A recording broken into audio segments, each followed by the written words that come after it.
Salut les amis, c'est Kaishin, bienvenue pour cette nouvelle vidéo. Aujourd'hui nous allons parler de Wano Kuni. Oda nous a dit récemment qu'il serait impossible de prédire ce qu'il va se passer. Mais à côté de ça, il a éparpillé pas mal d'éléments pour mettre en place l'intrigue de Wano. Et nous allons voir ensemble si ces éléments peuvent nous aider à deviner ce qui pourrait arriver dans l'arc. Mais avant de commencer, je tiens à préciser que certains éléments de cette théorie ont d'ores et déjà été développés dans la partie 3 et 4 de ma série de vidéos, ainsi que dans ma vidéo sur Zoro et les Kitetsu. Et vu que l'ensemble de mes vidéos théories sont entièrement liées les unes aux autres et se complètent, je vous recommande donc fortement de les avoir vues préalablement, car je ne développerai pas ces points-là. Vous êtes prêts? Allez, c'est parti! Tout d'abord, il est sûr et certain que beaucoup d'éléments qui arriveront à Wano seront impossibles à anticiper. Qui aurait pu prévoir que Big Mom finirait amnésique par exemple? Mais je reste persuadé qu'il y a des choses qui sont tout à fait prévisibles, car elles sont la finalité d'éléments mis en place bien avant dans le manga par Oda. Par ailleurs, je rajouterai qu'il est impossible pour moi d'avoir un scénario 100% imprévisible. Il y aura donc forcément des éléments qui arriveront dont tout le monde se doutait, et qui auront plus ou moins d'importance dans la suite du manga. Les deux premiers personnages qui pourraient pour moi faire leur apparition seraient Marco et Weeble. Mais certains me diront que Marco a déjà refusé de quitter l'île de Barbe Blanche. Donc pourquoi Marco viendrait? Eh bien c'est simple. Marco ne quitte pas l'île de Barbe Blanche car il ne connaît pas la localisation de Weeble et redoute une attaque de ce dernier. C'est pourquoi il doit rester sur l'île afin de la protéger. Mais que se passerait-il s'il apprenait que Weeble est à Wano? Car oui, dans le chapitre 802 nous découvrons Weeble et ce dernier se demande alors s'il ne doit pas trouver Luffy pour avoir des informations sur Marco. Et vu que la localisation de Luffy à Wano a été révélée dans les journaux, il est sûr et certain que Weeble soit au courant. Il est donc pour moi fort probable que Weeble fasse cap vers Wano pour trouver Luffy et ainsi avoir des informations sur Marco. Et si je ne sais par quel moyen Marco l'apprend, quelle est la situation la plus probable? Que Marco reste sur son île au risque de devoir combattre Weeble dessus et risquer de la détruire, ou faire cap vers Wano pour combattre Weeble sur un territoire neutre. Du coup, je pense qu'on aurait tout à y gagner que Marco vienne à Wano, car de ce fait il rejoindrait également Nekomamushi qui lui a demandé de venir, et il pourrait par la même occasion mettre fin à la menace Weeble.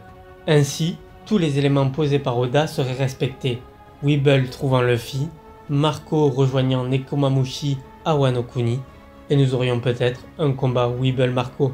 Mais perso, j'aimerais bien que Luffy retourne le cerveau de Weeble vis-à-vis de Miss Bankin. Les deux n'étant pas très fut-fut, ce serait un retournement de situation assez comique, et ainsi permettrait de transformer Weeble en allié de Marco, et possiblement un gardien de l'île de Barbe Blanche. Un autre personnage que je vois également venir serait Smoker. Smoker viendrait, mais pas sous les ordres d'Akainu, car comme il le répète souvent, il ne reçoit d'ordre de personne. Il viendrait donc surtout car il n'a pas abandonné la poursuite de Luffy. Par contre, on sait tous qu'il n'a clairement plus le niveau pour l'arrêter, ni même rivaliser avec. On aurait donc un Smoker arrivant sur Wano et découvrant un peuple dans une grosse souffrance. Et on sait tous également que Smoker, malgré ses airs de gros dur, est très empathique et aime que les choses soient justes. Il serait donc par conséquent obligé de s'allier une nouvelle fois avec Luffy pour détrôner le Shogun. Et cette fois, je pense que cette alliance, comparée aux deux autres, serait totalement assumée par Smoker. Ainsi, Smoker et les Mugiwara combattraient réellement côte à côte. Enfin, la dernière personne qui pour moi pourrait faire son apparition serait César. Et il y aurait deux possibilités selon moi. La première serait que César s'est enfui seul de Whole Cake, recherche un allié pouvant le protéger. Et vu que Kaido étant le destinataire final des Smiles, il est celui qui aurait le plus d'intérêt à avoir César. De plus, de son côté, César sait que le fruit du démon artificiel de Vegapunk fonctionne. Il aurait donc peut-être donné l'information à Kaido et au Shogun pour asseoir sa protection. Ce serait donc la raison de la demande du Shogun pour avoir Vegapunk. La deuxième possibilité serait que César, dans sa fuite, ait été capturé par la marine. Ainsi, Kaido ayant perdu sa source de Smile et ne sachant pas où est César, chercherait à avoir quelqu'un en direct sous son aile pouvant lui en créer. C'est pourquoi il réclamerait à travers le Shogun Vegapunk. Mais comme il y a peu de chances que le gouvernement livre Vegapunk, il se peut que le CP0 livre donc César à Kaido en compensation. C'est donc pour moi les deux possibilités qui feraient que César apparaisse sur Wano Kuni. De plus, comme j'ai pu vous le présenter dans des vidéos antérieures, je le vois se refaire capturer par les Mugiwara et être une nouvelle fois forcé de collaborer avec eux. Et cette collaboration amènera probablement une action où César se verra dans une position où il devra guider Usopp afin de tirer sur un ennemi à distance. Mais le vil personnage en profitera pour faire tirer Usopp malgré lui sur Franky et essayer de le tuer.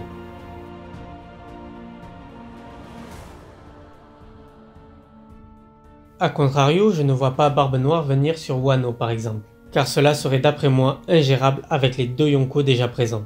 Et Barbe Noire étant le némésis de Luffy, il serait à mon sens trop tôt pour que leur rencontre se fasse à Wano, car il est sûr que dorénavant, Luffy ne laissera pas partir celui qui a été l'instigateur de la mort de son frère, et que du coup, leur prochaine rencontre sera sûrement le moment de leur affrontement. Je ne vois pas également les amiraux venir, et ce pour une raison assez simple. Les révolutionnaires menacent directement le gouvernement. L'attaque des 4 commandants révolutionnaires contre Marie-Joise le prouve bien. Les amiraux ne peuvent donc pas bouger sous peine de risquer une attaque des révolutionnaires durant leur absence. Ils sont donc pour moi totalement bloqués sur place. Maintenant qu'on a vu qui pourrait ou ne pourrait pas venir à Wano, je vais donc aborder les combats qui pourraient arriver. Depuis le début de Wano, Oda a introduit une quantité énorme de références à des mythes et légendes japonaises, et donc à travers Orochi et son fruit du démon, il nous a introduit le mythe du Yamata no Orochi. Il est donc possible qu'Oda se soit inspiré en partie de ce mythe et de son combat contre Susanoo. Je vais donc faire un petit point sur ce mythe et voir ce qui correspondrait au développement de Wano. Dans la légende, Susanoo rend sous le Yamata no Orochi avant de le tuer, et dans une de ses queues, il trouve l'épée Kusanagi. Celle-ci, avec le miroir de Yatta et le collier de Magatama, est l'un des trésors impériaux symbole de la légitimité du trône du Japon. Ces 3 objets finiront légués à Ninigi, appelé le petit-fils parfait, qui grâce à leur légitimité deviendra empereur du Japon. Mon interprétation serait que Susanoo serait Zoro, et qu'il affrontera et battra Orochi, qui représente sans conteste le Yamata no Orochi. Kusanagi, le trésor impérial, serait donc le Shusui, trésor sacré de Wano. Et donc Momonosuke serait Ninigi, car pour moi il serait voué à devenir le shogun. Je trouve que c'est assez concordant personnellement au vu des informations qu'Oda a mis en place. Enfin, il serait donc possible que pour asseoir sa légitimité sur le trône, une demande soit faite à Zoro de rendre le Shusui. Mais il y a de fortes chances qu'il refuse aux premiers abords, et c'est là que rentre en jeu le Nidai Kitetsu. Zoro se verrait ainsi proposer d'échanger le Nidai avec le Shusui. Les 2 sabres étant de même catégorie, Zoro récupérerait donc le Nidai, ce qui lui permettrait d'avoir 2 sabres maudits sur 3, et laissera ainsi le Shusui à Momonosuke, le nouveau shogun. Voilà donc pourquoi je vois Zoro affronter Orochi. Les 2 combats qui suivent sont pour moi une évidence. Il proposerait Zoro face à King et Sanji face à Queen. En effet, Zoro est intéressé par la capacité de trancher le feu, et veut se battre contre les plus forts épéistes. Et vu que King paraît maîtriser le feu et est porteur d'un sabre de samouraï, il est donc très probable de voir un affrontement entre les 2 numéros 2 d'équipage. Queen quant à lui représente les Okama, on voit clairement par son introduction le parallélisme établi entre lui et Ivankov. Et de ce fait, il représente surtout les 2 années de souffrance que Sanji a subies sur l'île de Queue d'Étrave. Sanji verra donc au travers de Queen le moyen de se venger de ses souffrances passées. Voilà pourquoi je pense que leur affrontement a de grandes chances de se dérouler. Pour Jack, la dernière calamité, je vois bien venir un match retour contre Nekomamushi et Inuarashi, ces derniers pouvant ainsi se venger de ce qu'ils ont subi sur Zou.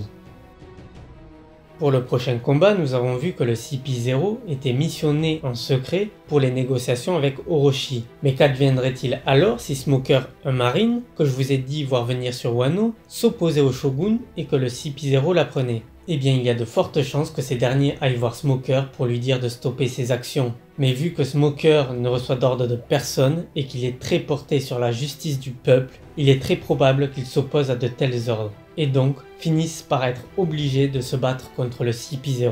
Par cette action, Smoker deviendra ainsi un hors-la-loi aux yeux du gouvernement. Le combat entre Smoker et le CP0 sera donc pour moi l'élément déclencheur de sa désertion de la marine.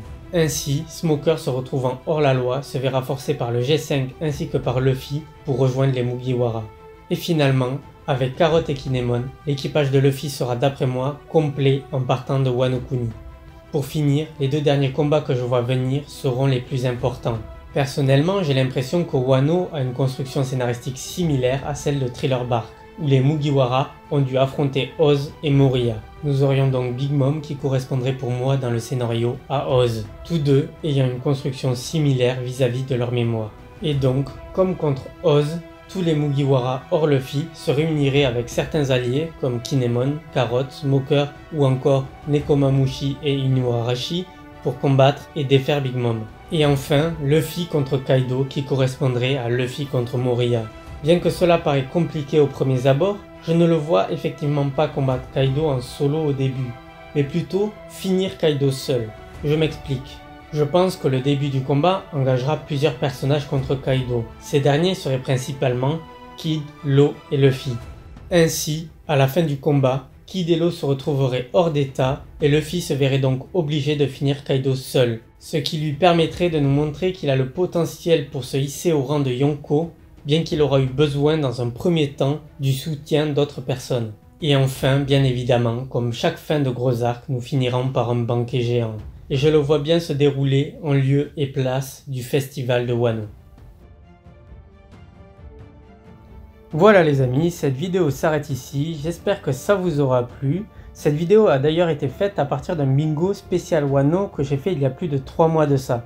Du coup, nous pourrons faire des points ensemble au fur et à mesure de l'avancement de l'arc sur ce qui sera juste et ce qui sera faux. Et vous pourrez ainsi me chambrer allègrement sur mes erreurs.